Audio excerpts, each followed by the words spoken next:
And once again, I want to say greetings to each and every one of you, Aquaba, and welcome. Welcome to another round of the Conscious Master Report here on LIB Radio, LIB TV, here on livinginblack.com. My name is Kelia Wado, aka the Conscious Master. Weekday mornings, you and I get together live. We come at you from 9 a.m. Pacific time. That's 12 noon Eastern time, 5 p.m. GMT. And 8 p.m. East Africa time, we get together with you and we deal with culture, consciousness, historical perspectives, entertainment, economics, education, health, labor, law, politics, religion, family, conflict, future studies, all areas of human interactivity and development. Today's date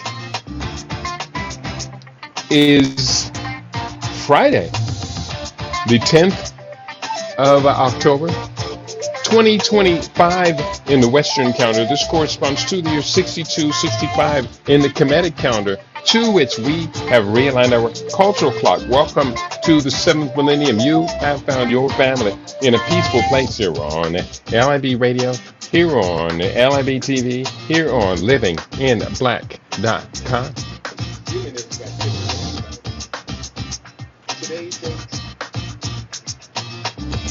is Friday, the 10th of October, 2025.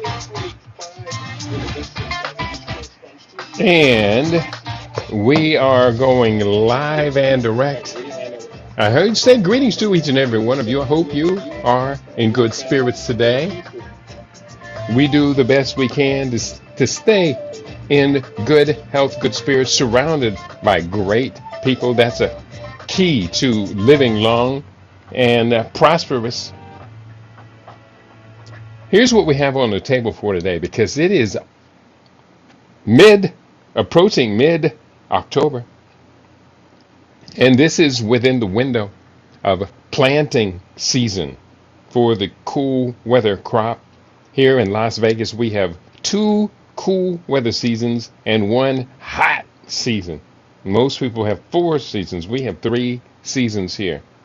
And so I am planning on going into my garden over the next couple of days and taking out the summer garden and putting in the cool season garden. I maybe could have done this as much as 2 weeks ago, but it's on time. It is definitely on time. So that's our subject for today. Let me put this subject on the table. Raised bed gardening for the cool weather season. Today's Making Money Friday focus is on growing your own. For many people living in warm winter climates, this is the time to install your winter garden.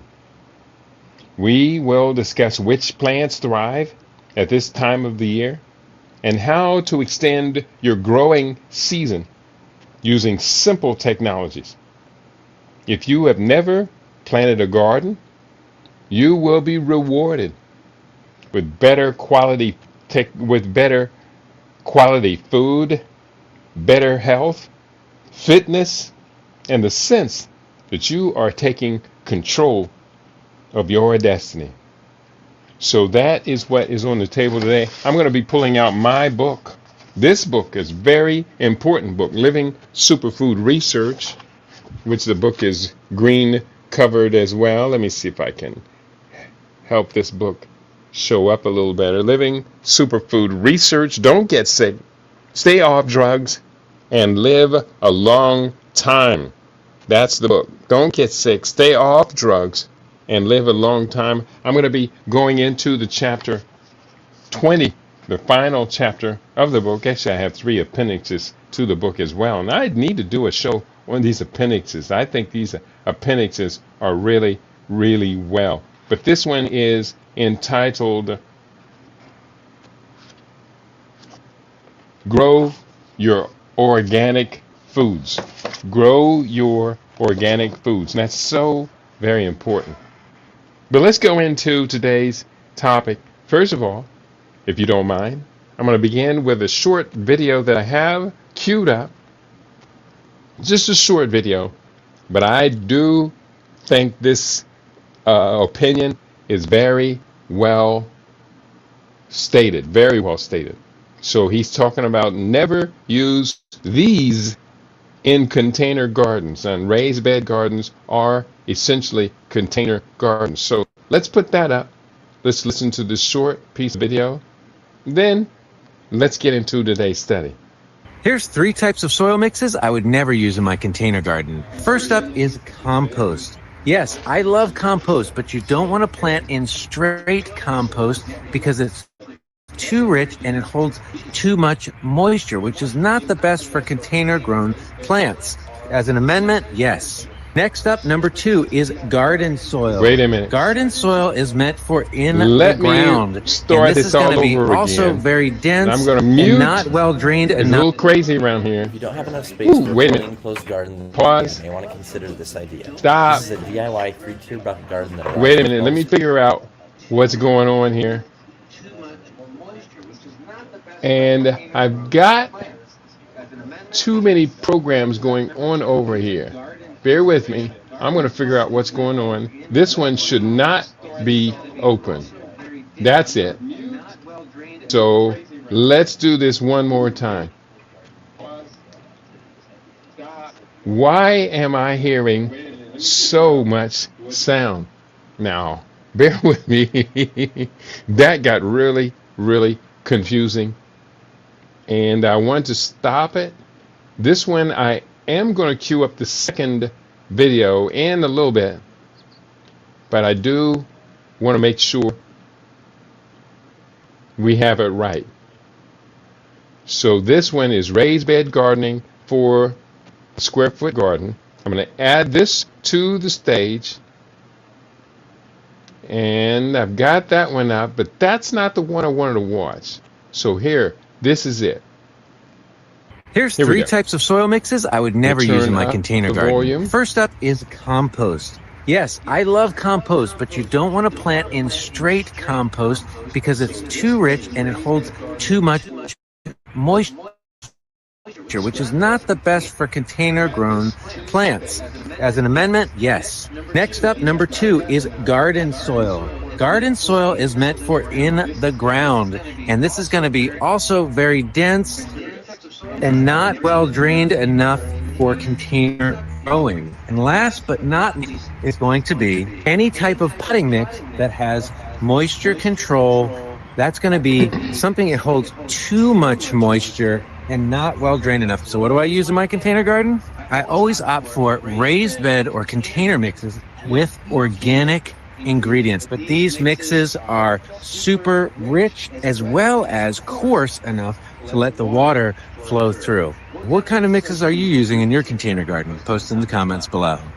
Here's 3 types of soil mixes I would never use in my container garden. First up is compost. Yes, I love compost, but it's too rich and it's too much moisture, which is not the best for container grown plants. As an amendment, yes. Next up, number 2 is garden soil. Garden soil is meant for in the ground, and this is going to be also very dense and not well drained enough for container growing. And last but not least is going to be any type of potting mix that has moisture control. That's going to be something that holds too much moisture and not well drained enough. So what do I do in a container garden? I always opt for raised bed or container mixes with organic ingredients, but these are super rich as well as coarse enough to let the water flow through. What kind of mixes are you using in your container garden? Post. All right. Let's go forward. Now, I do have in my book what I mix with. So for anyone who was thoroughly confused, because I had it open, YouTube open over here and YouTube open over here, and I didn't mute all of the signals. So for everyone who was thoroughly confused about that, my bad. Now, I was just talking to some people the other day about what's handicapping. One wise gentleman asked me, well, why do you not have 10,000 followers or thousands and thousands of followers? And I told him quite simply, it's because this is a lone act. It's way too much for one person to do. And we were looking at Diary of a CEO, which is, I enjoy Diary of a CEO, and we were watching that, and he has over 100 people on his payroll. So I am barely scraping along with one person on my payroll. So bear with me. If it gets crazy, if it gets confused, that's the reason why. Because I don't have you on my payroll. In fact, I barely have me on the payroll. So let's figure it out. I'm going to go to my book right now. Grow Your Organic Foods. This is in the book, Living Superfood Research. Don't get sick, stay off drugs, and live a long time. Grow Your Organic Foods begins with move toward a sustainable organic agricultural future. Sustainability is a word that is very important to survival on the individual, family, community, national, and global basis. It's applicable through all aspects of our livelihood. We must be acting within patterns of behavior that will allow us to continue to thrive and continue those very patterns of behavior. We must be competent partners with nature herself in preserving the environment, which sustains trillions of living entities on this planet. Now, I'm going to skip through this essay on sustainability and go to the part of the book that talks about the high cost of eating organic. I think this is important for you, especially on our Making Money Fridays broadcast. While I engage in conversation with people about eating much healthier, one response that frequently arises is the perceived high cost of eating healthy. Without a doubt, when one walks into a grocery store to purchase only organic produce, it is expected that the cost of the food in the organic section, if the store even has an organic section, will be significantly higher than standard agricultural production. Far too many of us on limited household economics sometimes are on limited household economics, and sometimes that cost difference means we are not going to be buying organic today.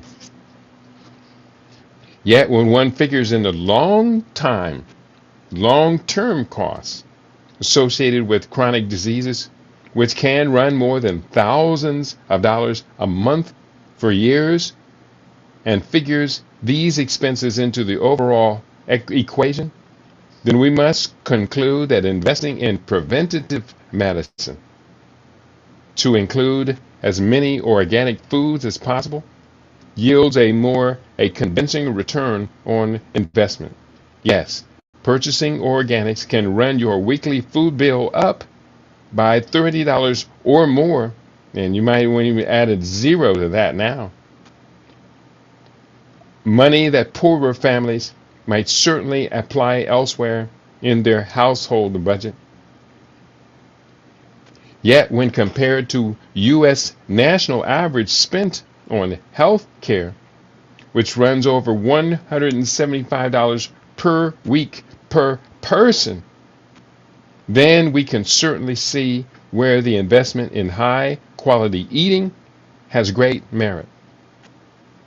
If one could devise a strategy to just save half of the average of over $10,000 spent annually per person on health care, and that's now up to $13,000, by significantly reducing the risk of acute and chronic disorders, then certainly it would be a tremendous investment.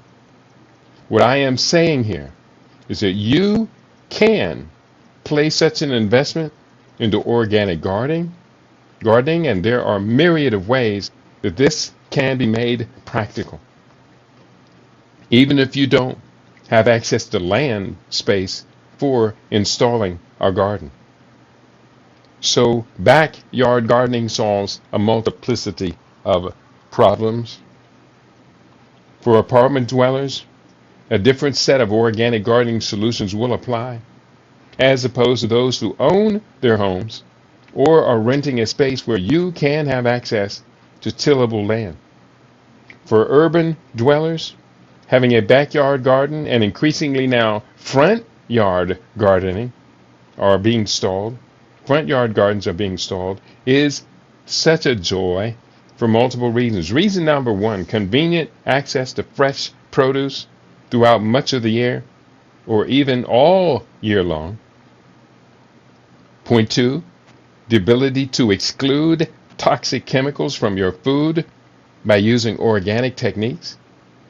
Point three, spending time in a creative and meditative environment on a daily or weekly basis.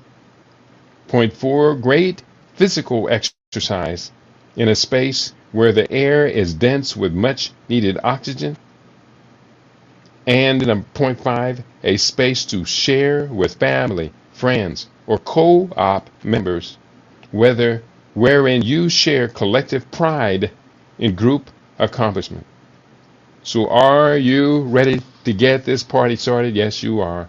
I'm going to skip over a little bit. And next point, grow with the seasons. This is a very important point. I want to say greetings to you, Basuranda, Ankh Uja Seneb to all. She says greetings in the Kemetic spiritual sense.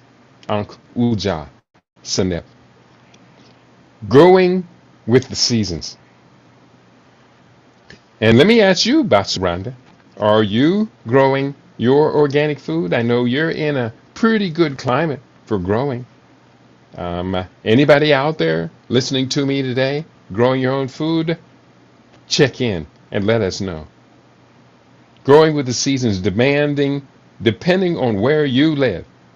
The seasons of the year will have a great impact on the species of food you can successfully produce, as well as what time of year is optimal for planting.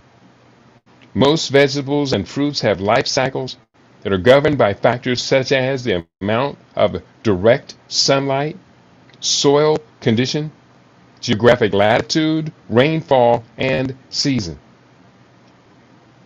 Many books help you determine what crops will do best for your climate and season. It is highly recommended that you keep building your library on organic gardening, as well as subscribe to magazines such as my favorite, Organic Gardening, published by Rodale Press, are excellent resources for gardening online at Rodale, www.rodale.com, RODALE.com. I grew up in Ohio. My father taught his 4 sons from an early age a great deal about growing vegetables and fruits. In central Ohio, we had only one gardening season with an early and later seasonal orientation. We planted all the year's crops in the springtime and had to time everything so that we could get harvest quickly over the extended season. This is the case for most of the population of the U.S., with the exception of the warm climates of Florida, California, and the southernmost parts of the U.S. Upon moving to the West Coast and returning to gardening, I learned to grow in Southern California's 3 growing seasons. The first lasts from mid-January until May and is a cool crop season. The second overlaps from May until mid-September and is a warmer weather crop season. The third, also another cool weather season, crop season, begins in the cooler half of September and lasts through winter, overlapping into next year's first season. We must understand the climate zones and seasons which are indigenous to the location where we intend to grow our food. Very important, the climate zones. I highly recommend that the novice gardener, as well as the expert, get specific books, magazines, subscribe to online newsletters to research as much as possible before beginning the task of churning the soil and planting seeds. There are so many people that are so eager to get their garden in that they don't do their research early, and then they end up making mistakes that are very hard to correct. There are so many critical points concerning ultimate gardening success where mistakes could spell disaster or disappointment if we neglect key factors. There are too many great sources of gardening research for me to name them all. I did mention Organic Gardening Magazine by Rodale Press, Mother Earth News, and the Encyclopedia of Organic Gardening published by Rodale Press. All of these resources have excellent websites for continuous tips on high quality organic food production systems. Now, and I see Basuranda say, yes, I am growing food where I live, and congratulations on that. That is absolutely awesome. Preparing the soil and the space. Once you have acquired space, prepared for the season, and are ready to get started, it is critical that you, number one, select the right placement for your garden, and two, prepare the soil properly to welcome your plantings. If you fail to implement these two critical measures properly, or worse yet, fail them completely, you could likely forfeit much of an entire growing season and end up with such a disappointing outcome that you may be discouraged to try again. I cannot overemphasize this point, that picking the optimal location in one's yard for growing food is very important. Additionally, preparing the soil before planting is also too important to risk by jumping into planting before becoming adequately educated on key points. First, finding the sweet spot to locate the garden.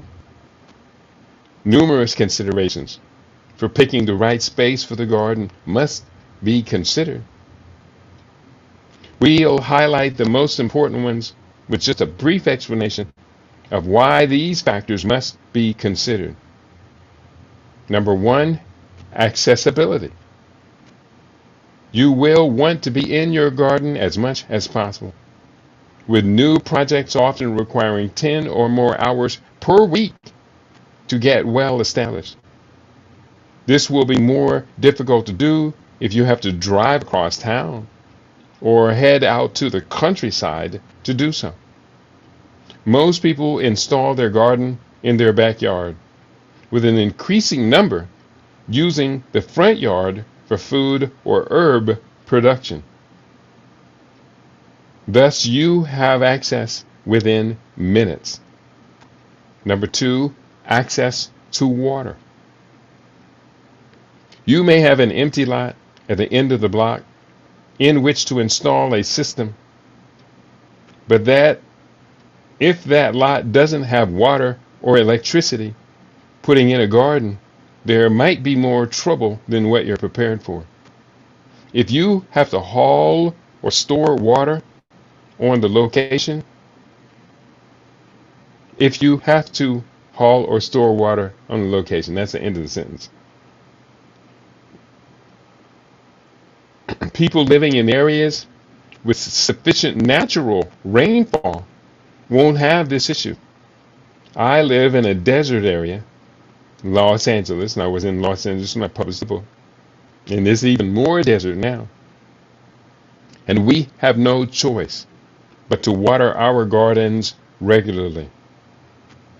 Next is availability of direct sunlight. Here's where a lot of people make a mistake. I know I've seen people plant a garden. They say, well, there's nothing growing over here, so I'm going to plant the garden over there. Excuse me. Why is there nothing naturally growing over there? Are you getting adequate water? Well, if there's nothing naturally growing over there, then it's probably not getting enough sunlight, or could be that the ground is just so toxic. So, availability of direct sunlight. For people in the northern hemisphere, the south side of homes, walls, or stand of trees will be better than in the north side because of the angle of the sun. Planting in a shady spot could spell disaster, as the soil could be quite correct, but the sunlight insufficient to allow the plants to go through all of their phases of maturation. One indicator of whether plants will thrive is to look and see if there is already succulent growth in that area. Also, you would be best to check that space before and after noon, and to see if it's moving into the day's best sunlight or away from it. Very important point here. Let me see. Gotta wet my whistle here.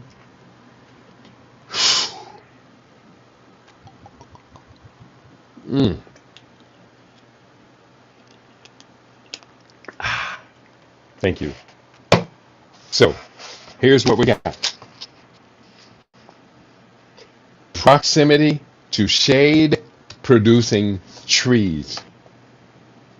For people in the northern hemisphere, while you may be tempted to use space close to large trees, for much of the day your plants will lose out in the competition for direct sunlight. I've seen this many times before, that people use what they think to be a perfect spot, only to have much of the direct sunlight commandeered by a large and imposing tree. Yes, cutting on well-established tree seems like a criminal act, yet if value continued access to high quality, low cost food, it may come down to it that the shade tree is just too imposing to get your garden going. When you consider that having a home-based, fully productive organic garden can save you hundreds of dollars a month compared to the value of a shade tree, that savings may be the deciding factor. Quick access to kitchen demands. From my own experience, I like to have the ability to step outside my kitchen and get access to fresh produce within seconds.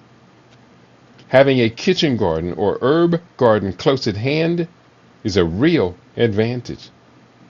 You can disperse your garden over the whole of the backyard. Some plants thrive more in shady spots, while some demand direct sunlight for more than 4 hours a day. Putting some herbs near the kitchen is a real pleasure. Yes, yes, yes. Now, let's get ready to prepare the space to receive the garden. Once you have the right placement, then there are several other important considerations to keep in mind, any of which could indicate success or disappointment in your outcome. Point number 1. What is the current status of the soil? Is there already plant life thriving there? If not, it could be because there may be insufficient sunlight. The soil may be too acidic or too alkaline, both of which are corrected by adding lime or sulfur after pH testing. The space may have been used as a latrine by the family dog or cat, or chemicals may have been dumped there, which poison the soil and inhibit plant growth. Point 2. This brings us to my solution, raised bed gardening. One of the most highly efficient systems for growing food is called raised bed gardening, which was pioneered and promoted by author gardener Mel Bartholomew. To date, many others have contributed to this method of growing plants in large frames with our imported soil separated from that which was already present. But this could be especially helpful for those dealing with serious problems with existing soil, such as contamination, improper pH balance, or you do not want to compete with established grass and weeds in the area. Next point, defeat the grass before you plant your vegetables. I repeat, defeat the grass before you plant your vegetables. One of the great advantages of raised bed gardening is that the need to fight grass and weeds is minimized quite dramatically. Too often, I've seen people so enthusiastic about growing food that they get a rotary tiller and plow right through the grass in their yard. They don't consider that they are not killing off the grass roots, but merely disturbing them. People pick particular grass strains for their yard because of resilience and the ability to recover from disturbance. Thus, as soon as your new nutrients and water saturate the soil, buried grass roots burst back to life, as well as certain weeds. If you are planning on planting where grass has been growing, you had best get rid of it before starting to grow other food there. Here are some tips for getting grass and weeds out of your garden space. They include: point 1, for one season before planting, cover the space with a large black plastic tarp or other thick plastic. The soil beneath the covering will get hot and kill off the seeds and plants under it. Use a thick plastic that will not rot in one season and then be difficult to clean out of your intended space. Cardboard can also be used, but does not produce the heating factor that destroys seeds and roots. Now, I have seen some people line the bottom of their raised beds with cardboard. I do not recommend that because they actually use glues when they're putting the cardboard together that you do not want to plant in your organic garden. So for me, I recommend, the recommendation will be coming up. Screen your soil before planting in it by building a garden sifter consisting of a wooden frame with handles and, quote, hardware cloth. Hardware cloth is made of steel and it has a grid. Oh, it says right here. Hardware cloth is a metal screen that comes in different mesh sizes. For our purposes, a 1/2 inch mesh is the desired width of openings, which will allow sifted soil to pass through while removing grass, weeds, roots, stones, and other undesirable items. The sifted soil has a much nicer texture after screening as well. Landscape fabric provides a physical barrier through which grass and weeds cannot penetrate. This is a cost-effective long-term solution to blocking grass and weeds from access to your main gardening beds. When building a raised bed gardens, I always line the bottoms with landscape fabric, and this prevents grass roots from creeping into my prepared space. Seeds will blow in on the wind and germinate, but they are easy to spot and extract. Next, condition your soil before planting. Most people would prefer in-ground planting over raised bed gardening. One of the great advantages of raised bed gardening is that you carefully craft the soil which makes up your beds. Another advantage is that with raised beds, you never ever walk on your soil, deliberately building the beds with only 4 feet of width so you don't have to reach more than 2 feet from any access point. Walking within your beds compresses the soil and makes it harder for roots to disperse to access water and nutrients. If you are planning on in-ground gardening, you have to consider the current condition of your soil. Is the soil fluffy enough that you can thrust your hand in it up to the wrist? You can do this in a properly prepared garden, especially in a raised bed. Point 2. Is there a proper blend of nutrients already there? If not, you can blend in compost, soil amendment, and natural fertilizers to fortify the soil. Point 3, my favorite blend of gardening soil consists of a blend of organic soil, peat moss, perlite or vermiculite, Puffs rock material, which is Puffs rock material, to allow for water to pass through, and if possible, screened local soil, which will contain certain microbes which are indigenous to the space and necessary for the soil to produce sufficient energy for the plants to thrive, as well as organic compost. Once your soil is blended just right, it may take a few seasons before you fully grasp the technique of building your own black gold, your soil blend.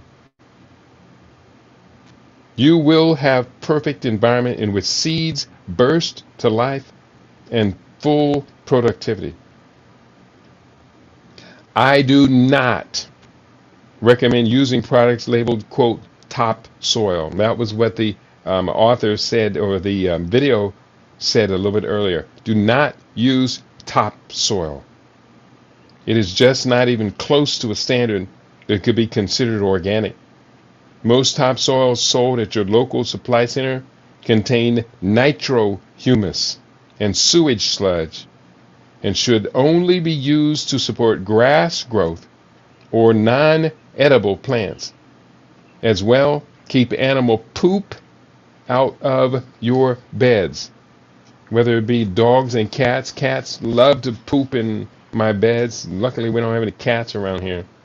But keep the animal poop, including steer manure and horse manure. It has to be composted, which means the microbes will digest it all before you can put it in your garden. Don't make that mistake. One of my dear friends, I love the guy dearly, he came through and he wanted me to come down and help him with his beds or help him with his garden. And I went down there and the beds were full of fresh steer manure. Steer manure. And I told him, I am not going to plant anything in this. I only want to put my hands in it. And he was a little disappointed. We ended up correcting it, but he was a little disappointed because he was so proud of his work. The right nutrition produces strong vegetable plants. Let me double check and see if anybody's talking to me today. Do we have any listeners over here for raised bed gardening for the seasons? Yeah. And it holds too much. This is not right. And bear with me. I got it right now. Okay. We don't have anybody checking in. Well, we're going to do the best we can to get you involved in it. This is a very, very important lesson for today. So who out there, let me ask you that out there, who out there is growing organic foods? I need to know. If you're in the house, we need to do the best we can to collaborate, cooperate, and work together. Yes, we do. So, let me copy the question over here. Copy and paste it over here for our Rumble family. Basu Rhonda did earlier respond, and she said, yes, I am growing my own. Let me put this question up on my Facebook as well. And let's do the best we can to encourage each other. I do the best I can on a daily basis to encourage everyone to do better than me. We can do great things, but we've got to keep on trying. We really do. So going forward, we did ask the question, who is doing your raised bed gardening? Going forward, right nutrition produces strong vegetable plants. Just as throughout Living Superfood research, we have emphasized the value of the right nutrient spectrum in sufficient amounts in our bodies to remain healthy. The exact same is true for vegetables and fruits. Nutrient depleted soil produces weak plants that won't even produce the intended outcome. For many plant types, the food harvest is an outcome of their reproductive cycle. And just like other species, if a plant is stressed or nutrient starved, it will expend all of its energy on merely surviving and may not have sufficient energy to reproduce successfully. In a nutrient-rich environment, plants reproduce with absolute abundance. And recognize this, most of the time, your fruit, your harvest, is a consequence of that plant's reproductive cycle. So we have to understand that if the plants are stressed, they're not going to be spending energy on reproducing. I've seen this far too many times. People, they're growing the garden's barely living, and it's producing no food for them to eat. Proper soil pH, that's the potential of hydrogen. Proper soil pH is one of the keys to the ability of that soil to exchange available nutrients. This is why getting a pH testing kit from your well-equipped gardening shop or via the internet is so important, especially when planting a new space. Microbes also proliferate in pH-balanced soil, and plants will not thrive in soil that doesn't support healthy microbe cultures.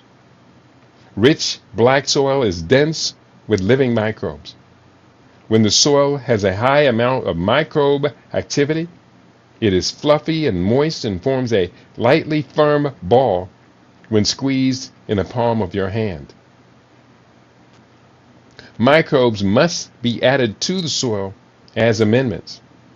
Ideally, this microbe amendment is accomplished through composting. Compost itself is the consequence of microscopic microbes digesting the materials which are being turned into humus, the dense nutrient components of our black gold. For most organic gardeners, the compost bin is a necessary component of the garden, as it saves money on buying organic soil, continually adds nutrients into the garden, cultivates the microbes which keep the soil lively, and is a great medium for growing earthworms, another wonderful component of a healthy garden. Composting is one of the best recycling methods within a progressive lifestyle and is great for the environment. When fertilizing the garden, it's important to comprehend the NPK mineral balance within plant food. This is very important, and unless done properly, can handicap the ability of the garden to produce to its full capacity. In brief, the minerals in the NPK equation are: N stands for nitrogen, promotes the growth of leaves and vegetation. P stands for phosphorus, promotes root and shoot growth. And K, potassium, produces flowering, fruiting, and general hardiness. From my own experience when planting for a new season, I like to amend the soil with 2 organic fertilizers before putting seeds into the earth. The 2 are: number 1, bone meal, the P, phosphorus, which strengthens root growth, and 2, blood meal nitrogen, which provides nitrogen for rapid stem and leaf growth. Once the plants are established a few weeks, I then use other fertilizers depending on their stage of growth. This combination of bone and blood meal, both of which are byproducts of the meat production industries, yet are regarded as proper organic fertilizers, does absolute magic when it comes to stimulating rapid seedling growth. I caution people to avoid using non-composted animal manure directly on their beds, especially steer manure, because it contains E. coli and other bacterial pathogens that may be dangerous to humans. If you are going to use manure, horse manure is preferred, as they are not fed a lot of bizarre chemicals to pump up their growth. If you do use steer manure, it must pass through your composting for a preferred 90 days before it can be used in your garden. Again, if you do use steer manure, it must pass through your composting for a preferred 90 days before it can be used in your garden. Horse manure should also be first added to the compost bin before transferring it to the garden, but can then be used in the beds in as little as 30 days because it is much cleaner than steer manure. When plants are several weeks old, I switch to fish emulsion nitrogen, which is a stinking stew of fish parts which have been liquefied and is an excellent for rapid leaf and stem growth. Root crops such as beets, carrots, and turnips feed off the bone meal which we added at the beginning of our planting. Along with the dense nutrients found within the compost, all leafy greens thrive off of the nitrogen which is in blood meal, fish emulsion, compost, and similar nitrogen-containing fertilizers. The key is only to purchase organic fertilizers, and any quality garden store will be happy to supply just what you need.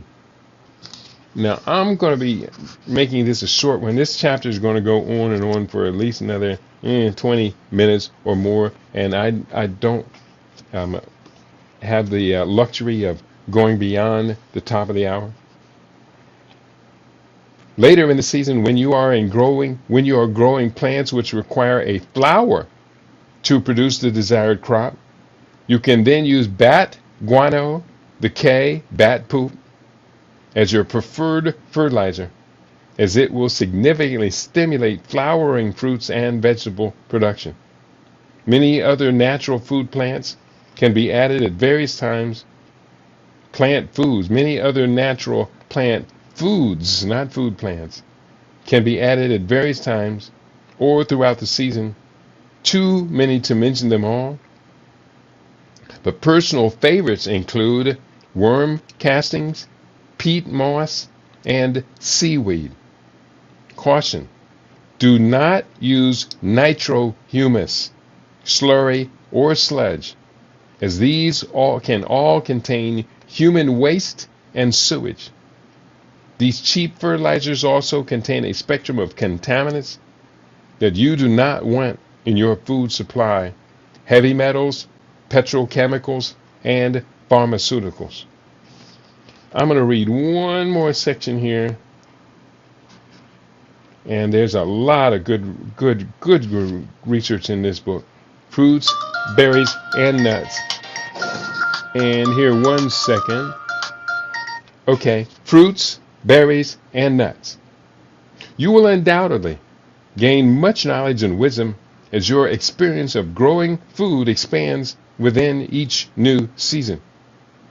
You will likely make mistakes upon which your ultimate wisdom will be founded. Yet with careful planning, sufficient study, and attention to your garden's subtleties, you can have tremendous success with even your first crop. Growing garden fresh vegetables, greens, squash, tomatoes, peppers, and culinary herbs is simply an immense pleasure. It not only serves your body right, but is also part of your creative expression. I also recommend that you consider putting in fruit trees, berry plants, and nut trees if space allows.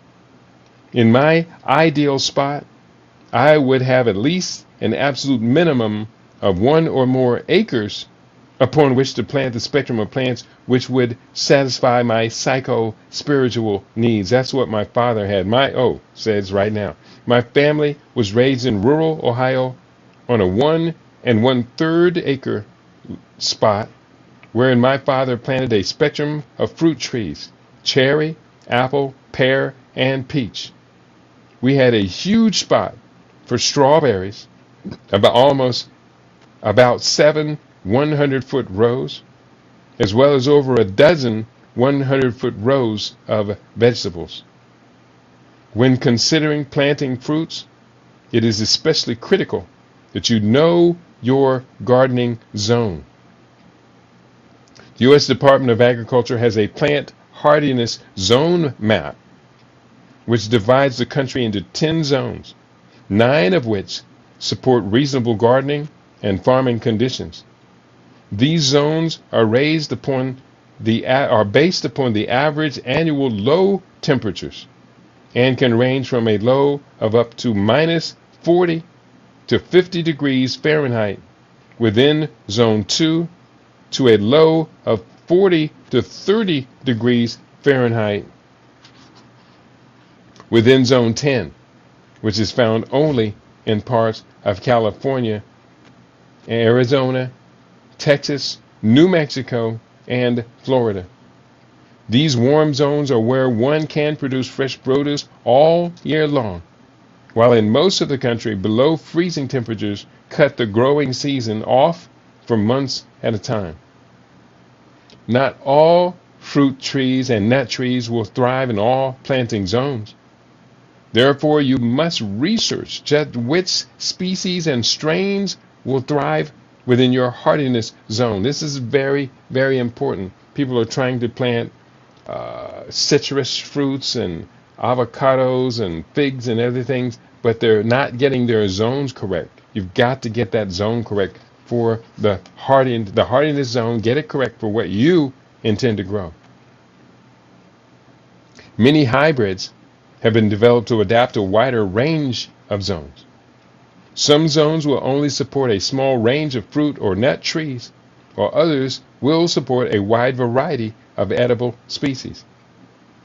Fruit and nut trees are highly desirable because they are generally low maintenance, not requiring a lot of watering or feeding once established, and produce increasing harvests the more mature they become, contrary to most vegetables which require planting yearly with a few exceptions. In my lifetime, I've had the wonderful privilege to have grown and had access to so many fresh fruits and nuts, including cherries, apples, peaches, pears, nectarines, oranges, tangerines, grapefruit, kumquats, lemons, figs, plums, apricots, blackberries, raspberries, blueberries, walnuts, and my all-time favorite, strawberries. Experienced gardeners know that when it comes to quality and taste, treating your homegrown fresh produce is your top game. Not treating, but eating. Eating your homegrown fresh produce is the top of the game. I have friends with avocado trees, and they are wonderful friends to have access to when those trees are in the harvest season. So I'm going to end with this next section. There are certain considerations to keep in mind when it comes to maintaining fruit and nut trees. Number one, certain blight and plant diseases can devastate the health of fruit trees. Mineral deficiencies can harm plant health as well. The larger topic of nutrient deficiencies of tree crops is too complex to discuss in this brief summation format. Suffice to say that if you plan on seriously producing homegrown fruits, you must acquire sufficient information to maintain the trees you intend to grow. Fruit and nut trees, along with grapevines, will be susceptible to different pest threats at different stages of the growing season. It is important that you must stick with an organic pest management system to keep the trees healthy and the harvest from being devoured by pests. Yes, organic methods are a bit more complex to manage than simply spraying plants with toxins. As you have read throughout Living Superfood research, the cost of compromise through contamination with toxic chemicals is increasingly the development of life-threatening diseases like cancer and autoimmune disorders. Point 2. You must properly prepare the ground into which you are installing fruit and nut trees.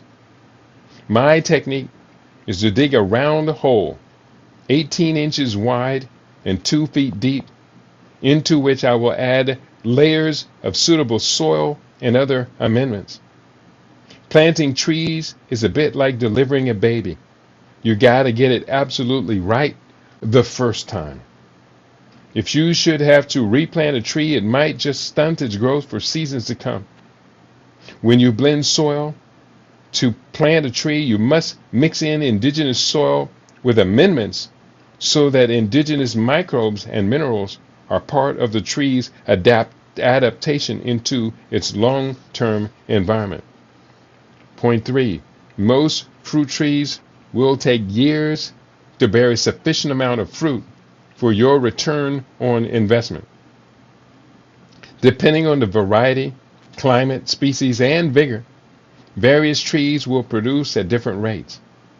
Some of the quickest producers, 1 to 4 years, I have had experience with include grapevines, plums, apricots, figs, blackberries, raspberries, and strawberries. Your own experience will undoubtedly be different than mine. This is another area where sufficient research is required before you start planting. Point 4, or point 4, yeah. Protecting the harvest from pests is a real challenge. Birds can devastate certain fruit trees. Squirrels and deer can have a fondness for your fruits and nuts as well. Additionally, there are dozens of insects that welcome all that work you did putting in the food system for them. So you have got to be very persistent when it comes to competing for your harvest.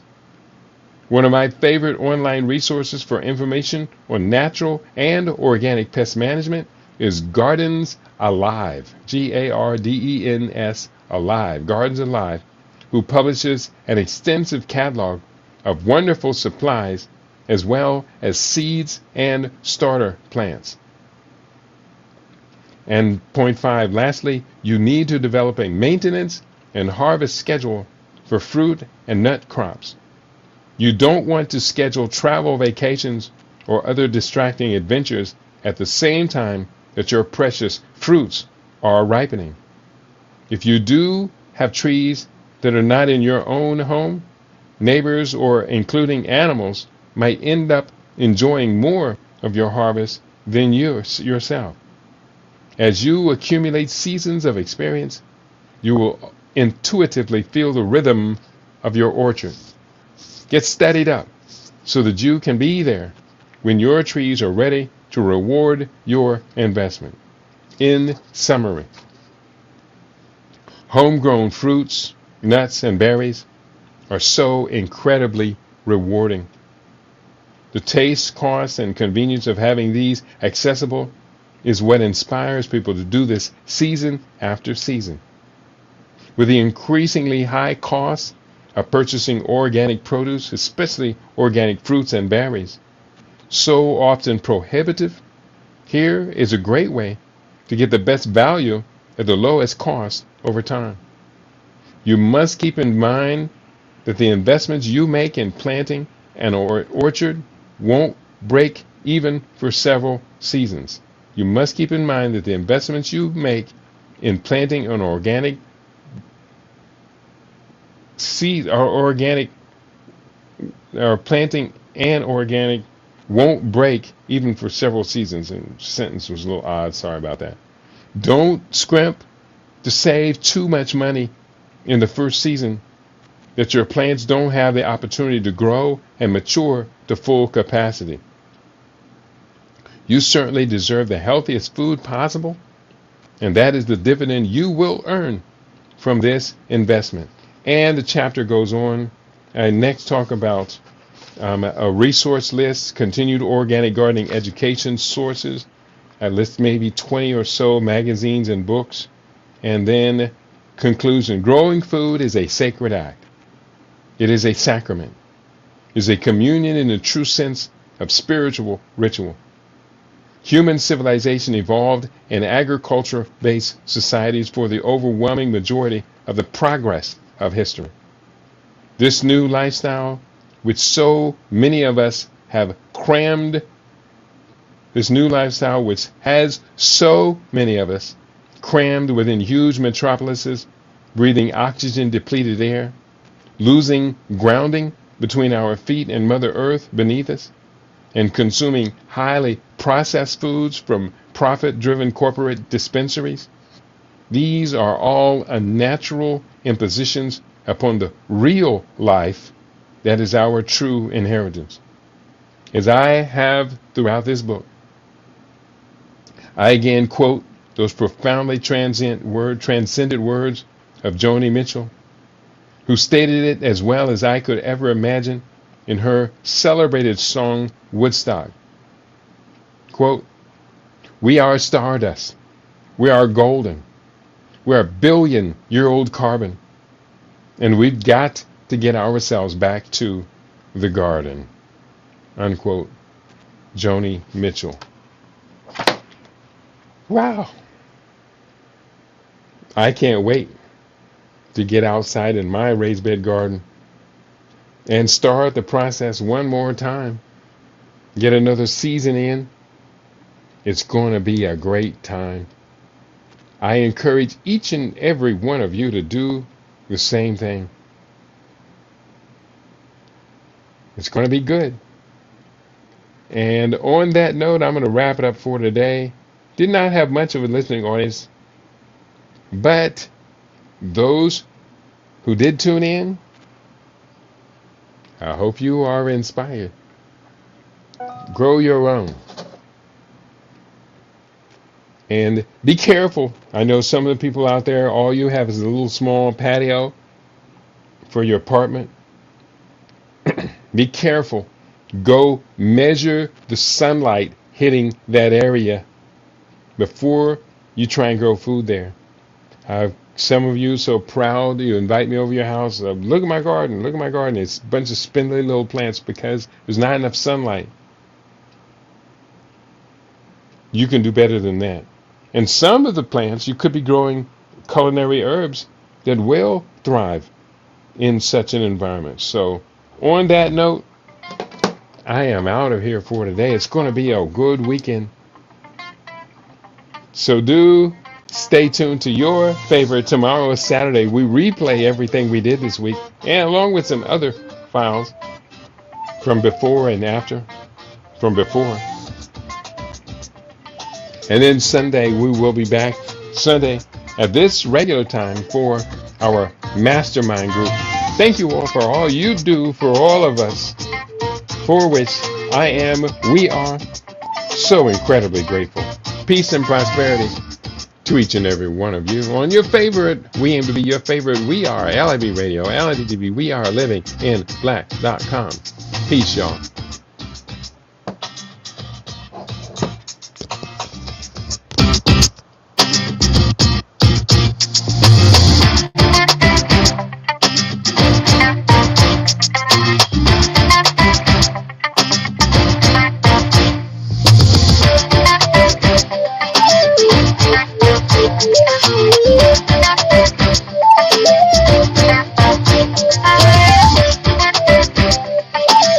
Yeah.